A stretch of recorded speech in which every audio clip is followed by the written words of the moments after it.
Hi friends, நம்ம பார்த்துக்கிட்டு இருக்கிறது அருணா திரையரங்கம் பெங்களூர். புரட்சித் தலைவர் திரைப்படம் வெளியிட்ட திரையரங்கம் வந்து பாருங்க, கட் அவுட்டுக்கு பால் அபிஷேகம் பண்ணுறாங்க. தியேட்டர் முழுவதும் மலர்களால் அலங்கரிக்கப்பட்டு தலைவருடைய கட் அவுட்டுக்கு ஒரே சிறப்பான டெக்கரேஷன்ஸ் எல்லாம் பண்ணியிருந்தாங்க. ரொம்ப என்ஜாய் பண்ணிட்டு இருந்தாங்க.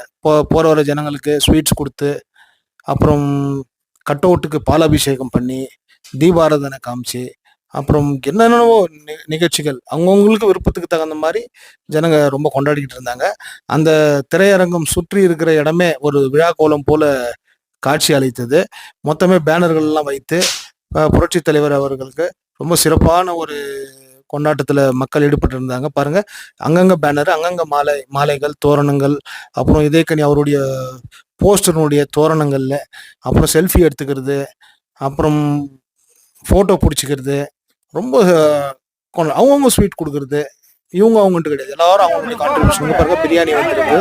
அந்த பிரியாணி பாருங்க திருப்பி தலைவருக்கு படையல் பண்றாங்க. படையல் விட்டு கற்பூரம் ஏற்றி அந்த பிரியாணியை மக்களுக்கு பசித்து வரவங்களுக்கு திரையரங்குக்கு வரக்கூடிய ரசிகர்களுக்கும் கொடுக்குறாங்க. வழியில் இருக்கிற எல்லா ஜனங்களுக்கும் அந்த பிரியாணியை கொடுத்து ரொம்ப மகிழ்ச்சியாக கொண்டாடுறாங்க. இவங்கெல்லாம் வந்து எந்த கட்சி பதவியிலையோ இல்லை ஏதோ ஒரு போஸ்டிங்லையோ இல்லாத ஒரு ஆள்.